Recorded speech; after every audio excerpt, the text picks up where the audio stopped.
हमने जो भजन संहिता पढ़े, भजन संहिता 8, उसका पहला और दूसरे वचन को पढ़ेंगे हम। हे यहोवा हमारे प्रभु, तेरा नाम सारी पृथ्वी पर क्या ही प्रतापमय है। हे तूने यहोवा, तेरा नाम सारी पृथ्वी पर तेरा नाम सारी पृथ्वी पर क्या ही प्रतापमय है।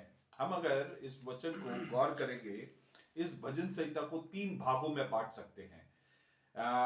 इसके पहले और दूसरे वचन परमेश्वर की आराधना में है। दूसरा, it speaks about the wonder of the psalmist considering human being. इस बात में जो भजनकार है वो अतिशयोक्ति करता है कि परमेश्वर की सृष्टि इतना महान होने के बावजूद और उस सृष्टि इतने विराट रूप, इतने विशालकाय सृष्टि के बीच में एक छोटे से मनुष्य पर परमेश्वर ने अपने ध्यान और परमेश्वर ने अपने मन को लगाया, उस पर वो आश्चर्यचकित होता है। आखिरी 5 से लेकर 9वां वचन है। तीसरी बात उसमें वो मार्वल होता है।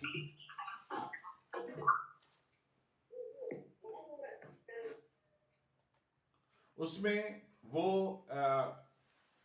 अधिशोक्ति करता है क्योंकि परमेश्वर ने केवल उस पर ध्यान नहीं लगाया, वरन उस पर उसको महिमा और आदर भी प्रदान किया।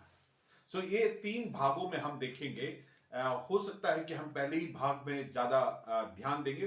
पहले वचन को हम दोबारा देखें। हे यहोवा हमारे प्रभु, तेरा नाम सारी पृथ्वी पर क्या ही प्रतापमय है। कृपया करके म्यूट करके रखें।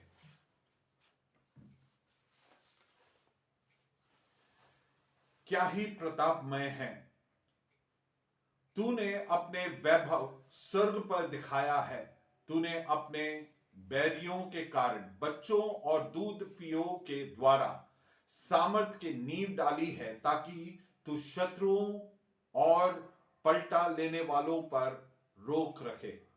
देखिए, पहले वचन को अगर हम ध्यान करते हैं, यहां पे लिखा है सारी पृथ्वी में परमेश्वर का नाम प्रतापमय है। मेरे ख्याल से ये एकमात्र भजन संहिता है जो सीधे परमेश्वर के गुण गाते हुए शुरू करता है। इसमें बिकॉज या इस कारण से परमेश्वर महान है, उसका नाम महान है, इसके बारे में कोई उल्लेख किए बिना सीधे एड्रेस करता है कि परमेश्वर का नाम महान है। और यह वास्तविकता है कि परमेश्वर के लिए कोई क्वालिफाइंग स्टेटमेंट की जरूरत नहीं है। परमेश्वर महान है और यहां पे लिखा है सारी पृथ्वी पर तेरा नाम महान है। इसके परमेश्वर के तुल्य और कुछ है ही नहीं। परमेश्वर का महान नाम अति महान नाम है। उसके बावजूद कि आप कौन सी परिस्थिति में हैं, आप कहां हैं, कहां रहते हैं, जहां कहीं भी है, इन सारी जगह में परमेश्वर का नाम महान है। आप दिल्ली में हो सकते हैं, छत्तीसगढ़ में, महाराष्ट्र में, भोपाल में, कहीं पर भी क्यों ना हो, हर जगह परमेश्वर का नाम महान है और किसी का नाम महान नहीं। अगर हम इतिहास पलट के देखते हैं, कई ऐसे राजा महाराजा आए जिन्होंने ये सोचे कि वो और उनकी महानता कभी अंत नहीं होगा, उनका शासन कभी अंत नहीं होगा। कई राजा आए, उनके अहंकार में उन्होंने अपने आप को यह घोषणा की है कि वो अति महान है। लेकिन सच्चाई यह है, परमेश्वर के अलावा और कोई महान नहीं है और कोई अविनाशी महान नाम नहीं है। सबका नाम, हम इतिहास पलट के देखते हैं तो हमको मालूम है कई नाम आए जिन्होंने लोगों ने सोचा कि वो महान है, उनने स्वयं सोचा कि वो महान है, उनका कभी अंत नहीं होगा, लेकिन सबका अंत कभी ना कभी हुआ है। यूरोप में, फ्रांस में एक राजा था जिसने 72 साल शासन किए। मेरे ख्याल से सबसे लंबा शासन करने वाला एक राजा है लुई दी 14, लुई 14। उसने अपने आप के बारे में बोला द ग्रेट मोनार्क, मतलब उसका कहने का अर्थ है कि मैं एक महान राजा हूं, एक महान सम्राट हूं करके स्वयं घोषणा किया। लेकिन उसका भी अंत हुआ, उसके भी जीवन में उसको मृत्यु का सामना करना पड़ा। उसके अंतिम जो विदाई का समय है, उसका जो कार्यक्रम को संचालन करने वाले, अगुवाई करने वाले जो बिशप है, इसके ये जो राजा है, उसके कॉफिन के सिराने पर एकमात्र बड़ा एक मोमबत्ती जल रहा था, जो ये अंकित कर रहा था कि एक महान व्यक्ति का अंत हुआ है। वो यहां पे मृतक, उसका शरीर यहां पे पड़ा है। लेकिन ये जो बिशप है, जिसने इसके अंतिम समारोह का संचालन करने से पहले वो अपने पुलपिट से झुककर उसने उस मोमबत्ती को बुझा दिया और इस प्रकार से बोला कि और कोई महान नहीं है, मात्र परमेश्वर महान है। मेरे प्रियो, सबका अंत आता है। सो हमें ये जानने की जरूरत है, इस बोध के साथ जीना है। कोई भी मनुष्य इस बात की घमंड नहीं कर सकता कि वो महान है और उसका अंत कभी नहीं होगा। लेकिन हम जानते हैं परमेश्वर जो है, अनंत काल से अनंत काल तक वो महान है और वो स्थिर रहता है, वो परमेश्वर। Praise the Lord. क्यों परमेश्वर महान है? क्योंकि परमेश्वर सारी बातों के, सारी सृष्टि का सृष्टि करता है, इसलिए वो महान है। उसकी सृष्टि में उसकी महानता दिखाई देता है। और जो कुछ भी उसने बनाया है, वो सारे सृष्टि को बनाए रखने वाला भी परमेश्वर है। इतने युगान युग साल के इतिहास में पृथ्वी के बारे में जानते हैं, वो हवे में लटका हुआ है। उस परमेश्वर जिसने सृष्टि किया है, वो उसे बनाए रखता है। वो संप्रभुता का परमेश्वर है, सारे बातों पर संप्रभुता करने वाला परमेश्वर है। हालेलुया। कोई भी इंसान परमेश्वर के ऊपर अपने आप को महान स्थिर नहीं कर सकता, क्योंकि परमेश्वर अनंत काल से अनंत काल तक उसकी महानता व्यक्त है। Praise the Lord. सो ये हमारे लिए क्या लाभ की बात है मेरे प्रियो? हमारे लिए इसलिए लाभ की बात है, हम उस परमेश्वर की आराधना करते हैं, उपासना करते हैं। ऐसा परमेश्वर हमारे साथ और आपके साथ है, जो सारे नामों के ऊपर उसका नाम है। वो महान नाम है मेरे प्रियो। इसलिए जब हम आराधना करते हैं, उस महान नाम की श्रेष्ठता को समझकर हम परमेश्वर की आराधना करें। हम अपने जीवन को हियाव से जिए, क्योंकि वो श्रेष्ठ परमेश्वर हमारे साथ है, समझकर हम आराधना करें। समझ रहे हैं? हमारे जीवन में कोई भी ऐसी परिस्थिति नहीं है जिस पर इस नाम पर हम प्रार्थना नहीं कर सकते हैं, क्योंकि इसी नाम में सारे बातों के ऊपर छुटकारा है, सारे बंधने खुलते हैं। हालेलुया। सारे नाम, सारे जीव जंतु, सारी सृष्टि परमेश्वर के इस नाम के सामने थरथराते हैं, क्योंकि परमेश्वर का नाम महान है। ये नाम सारे नामों के ऊपर है और ये नाम सारे नामों के कई अधिक ऊपर है। एफिसियों की पत्री में ये दिया है। हालेलुया। हम पहले अध्याय उसके 20 से आगे पढ़ते हैं, वहां पे लिखा है सारे नामों के कई अधिक है, ऊपर है उसका नाम। हालेलुया। और उसके पहले वचन को हम पढ़ेंगे, भजन संहिता 8 उसका पहले वचन को फिर से एक और बार पूरा पढ़ेंगे। हे यहोवा हमारे प्रभु, तेरा नाम सारी पृथ्वी पर क्या ही प्रतापमय है। सारी पृथ्वी पर क्या ही प्रतापमय है। ठीक है, यहाँ पे बात खत्म नहीं होता, आगे। तूने अपना वैभव स्वर्ग पर दिखाया है। तूने अपने वैभव को स्वर्ग पर दिखाया है। हिंदी में इसका अनुवाद उचित नहीं है मेरे प्रियो। अंग्रेजी में इस प्रकार से, who have set your glory above the heavens। इसका अनुवाद इस प्रकार से होना था, तूने अपने वैभव स्वर्ग से ऊपर दिखाया है। आप समझ रहे हैं? बात को समझिएगा। स्वर्ग जो है, जिसमें हम सूरज, चांद, तारेगण देखते हैं, ये परमेश्वर का सृष्टि है और ये परमेश्वर के वैभव और उसकी महानता, उसकी महिमा को पूर्णता में नहीं दिखा सकता है। वो एक झलक, एक सैंपल मात्र दिखा सकता है, क्योंकि वो सृष्टि है। परमेश्वर का जो महिमा है, इससे कहीं अधिक ऊपर है। समझ रहे हैं आप मेरी बात को? अ God is a God who is far beyond our comprehension। हमारे समझ से कहीं अधिक ऊपर है परमेश्वर। हम उसकी आराधना जब करते हैं इस बात को समझ के करें। हम जो उसकी सृष्टि है उसको देखते हैं तो हमारा कई बार हमें आश्चर्यचकित, हम विस्मित हो जाते हैं जब परमेश्वर के उस महान सृष्टि के बारे में हम अध्ययन करते हैं, देखते हैं, उसकी सुंदरता को देखते हैं। जो एक गीत है, पहाड़ विशाल से जब मैं नीचे देखूं, हम जब उस वैसे जगहों पर जाते हैं और परमेश्वर के उस सृष्टि की महानता, सुंदरता, वैभव को, गंभीरता को देखे तो हमारे अंदर से परमेश्वर के लिए आराधना निकलता है। Praise the Lord. लेकिन वो तो एक झलक मात्र है, परमेश्वर उससे कई अधिक ऊपर है, उसकी महिमा और जो हमारे समझ से कई और जो सृष्टि है उसको प्रकट करने की एक सीमा है मेरे प्रियो। तो आप और हमें समझना है परमेश्वर कितना महान है। हालेलुया। अब से हम जब भी परमेश्वर के उपस्थिति में प्रार्थना करते हैं, हम उस महान परमेश्वर से प्रार्थना कर रहे हैं, हम जाने। हम जब उसकी उपस्थिति में आराधना करते हैं, उस महान परमेश्वर की उपस्थिति में आराधना कर रहे हैं, उस बोध के साथ आराधना करें। हम कई बार परमेश्वर की उपस्थिति में जब आराधना करते हैं, एक मनुष्य जो हाकिम है, अधिकारी है, उसको जो महत्व देते हैं उससे बहुत कम हम कई बार परमेश्वर की उपस्थिति में उसको आदर देते हैं। लेकिन हमें समझना है ये हमारी समझ की कमी है मेरे प्रियो। हम जब वचन को पढ़े हैं, इस वचन को जाने हैं, अब से हम जब भी उसके उपस्थिति में आते हैं, जब भी हम आराधना करते हैं, उसके वैभव, उसके महानता को समझकर हम उसकी आराधना करें। Let us worship him understanding and knowing his greatness my dear. और इसका जो महानता है कभी खत्म होने वाला नहीं है, जैसे मनुष्यों का खत्म होता है।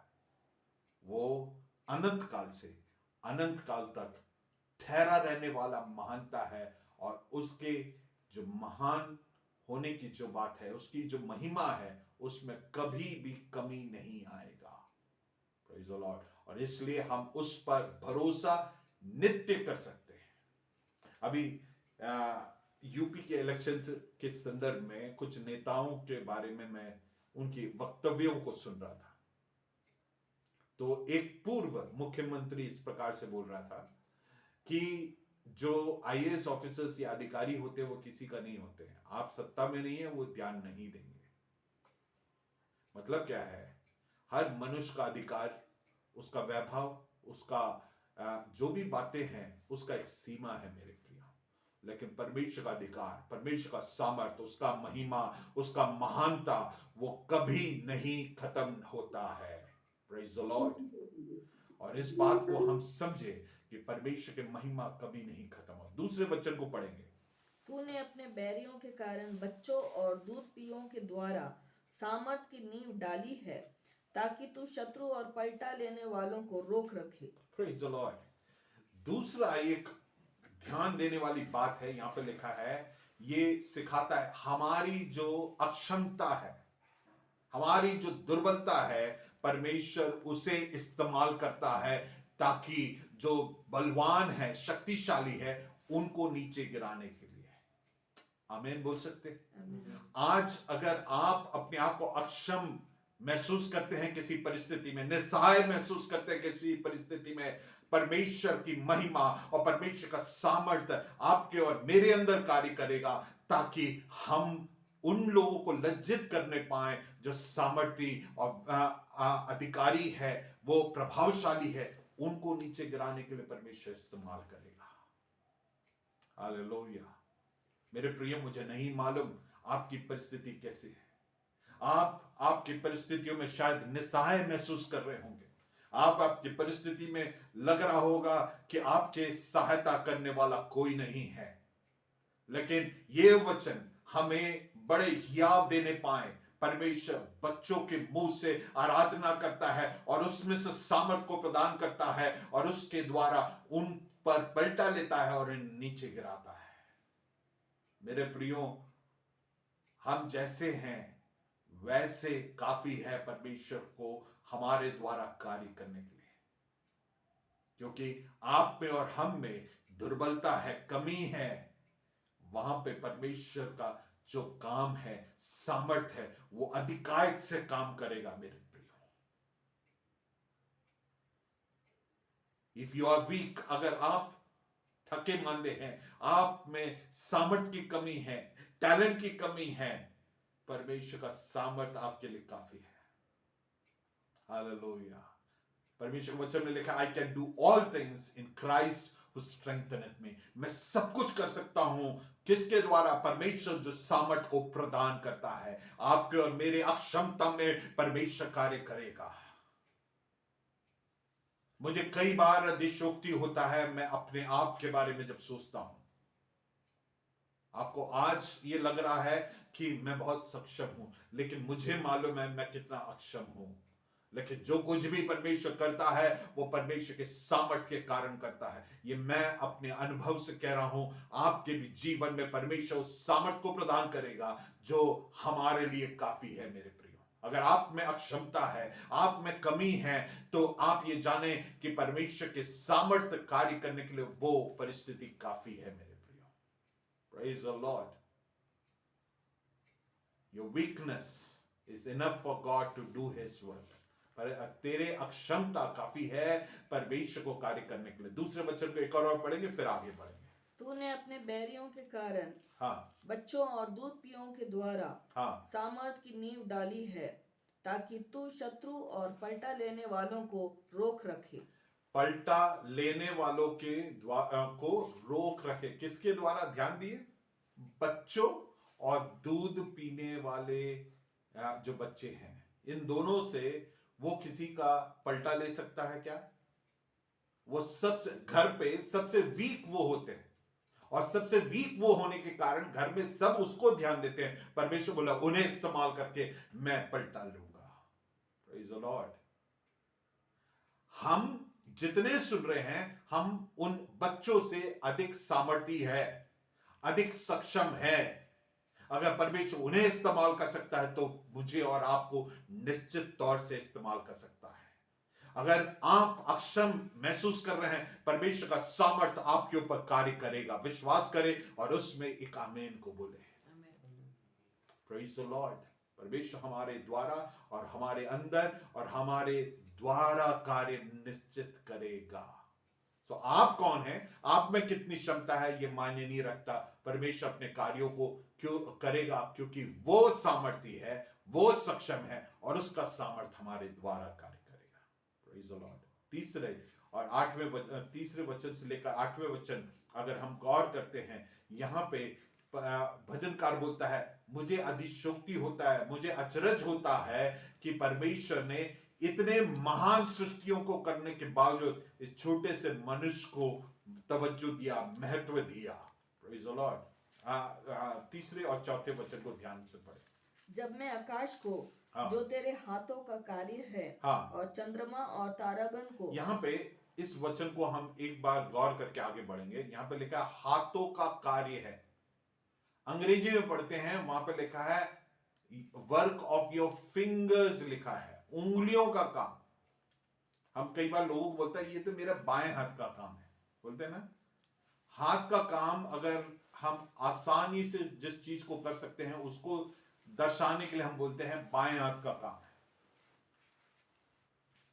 तो परमेश्वर के वचन में लिखा है ये उसकी उंगलियों का काम है। जो भी सृष्टि को देखकर हमारा मुंह फटा का फटा रह जाता है, वो परमेश्वर की उंगली का काम है। सो हम समझ सकते हैं परमेश्वर कितना सामर्थी है। Praise the Lord. हाँ, फिर आगे। और चंद्रमा और तारागण को जो तूने नियुक्त किए हैं, हाँ। देखता हूँ। हाँ। तो फिर मनुष्य क्या है? देखिए, इसका प्रश्न उठ रहा है, तो फिर मनुष्य क्या है? उससे हम तुलना करते हैं। सूरज के बारे में कहा जाता है कि सूरज के बीच में अगर जगह बना दे तो पृथ्वी उसके अंदर समाकर उसके चारों तरफ घूमने के लिए जितने जगह चाहिए उतना जगह बन सकता है। समझ रहे हैं? सूरज को जो हम देखते हैं, सूरज को उसके बीच में जगह बना ले, उसको होलो कर ले, है ना, और पृथ्वी को उसको बीच में घुमा ले, रख दे, तो सूरज के चारों तरफ जाने के लिए जितना जगह परिक्रमा करने के लिए जितने जगह चाहिए है उतना जगह सूरज के अंदर इतना विशालकाय, और बोलते हैं जो सूरज हमारे सोलर सिस्टम में, वो अन्य सूरज या तारे जो है वास्तविकता में सूरज है उससे सबसे छोटों में से एक है। और जब हम उससे तुलना करते हैं और हमारी तुलना करते हैं, हम तिनका है। अब प्लेन में जब उड़ के जाते हैं, बड़े बड़े बस, बड़े बड़े वाहन छोटे छोटे दिखाई देते हैं। अगर उन तारागणों का सृष्टियों के तुलना हमसे करे तो भजनकार बोलता है कि मुझे अतिशयोक्ति होता है कि परमेश्वर मनुष्यों को इतना तवज्जो क्यों देता है। हमें भी ये समझना है और हमें भी आश्चर्यचकित करना है और उसमें से उद्भव होना चाहिए। इस वंडर से, इस अतिशयोक्ति से हम परमेश्वर की आराधना करने पाए और परमेश्वर के प्रति कृतज्ञ होने पाए कि हम कुछ भी नहीं हैं, फिर भी हम इतना अक्षम है, तवज्जो रहित है, फिर भी परमेश्वर तू हमारा ध्यान रखता है। तो उसके बावजूद अपने एकलौते पुत्र को दिया ताकि मेरा उद्धार होने पाए। क्यों ना हम परमेश्वर के प्रति उस कृतज्ञ हृदय के साथ परमेश्वर की उपस्थिति में आए। इस सृष्टि में हम क्या है, फिर भी परमेश्वर ने हमें इतना महत्व दिया है तो हम परमेश्वर के प्रति पूर्ण हृदय से, कृतज्ञ हृदय से हम परमेश्वर की उपस्थिति में आराधना करें। चौथे वचन को एक और पढ़ें। तो फिर मनुष्य क्या है कि तू उसका स्मरण रखे, हाँ। और आदमी क्या है कि तू उसकी सुधि ले। आदमी क्या है कि तू उसकी सुधि ले। क्या परमेश्वर हमारी सुधि लेता है? क्या परमेश्वर हमारा ध्यान रखता है? क्या अगर रखता है, हम परमेश्वर को धन्यवाद दें, क्योंकि वो महान परमेश्वर, उस महान सृष्टिकर्ता, वो हमारा ध्यान रखता है और सुधि लेता है। 5वें वचन को पढ़ेंगे। क्योंकि तूने उसको परमेश्वर से थोड़ा ही कम बनाया है, हाँ। और महिमा और प्रताप का मुकुट उसके सिर पर रखा है। महिमा और प्रताप का मुकुट उसके सर पर रखा है। इसका यह मतलब नहीं है कि परमेश्वर से ऊंचा कर दिया है।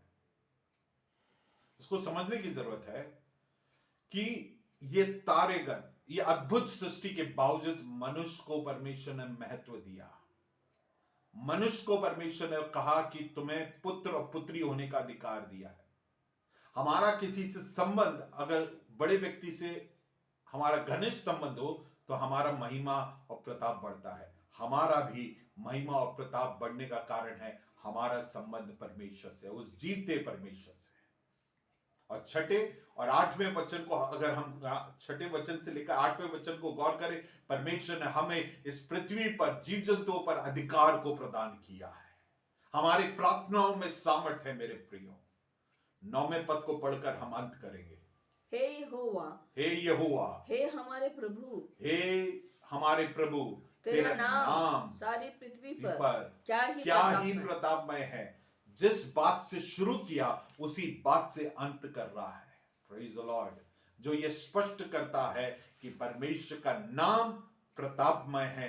इस बोध के साथ हम अपने जीवन में आराधना करने पाए, परमेश्वर को उपस्थिति में आने पाए, वचन को पढ़ने पाए और हमारे संबंध को परमेश्वर से कायम रखने पाए। हालेलुया।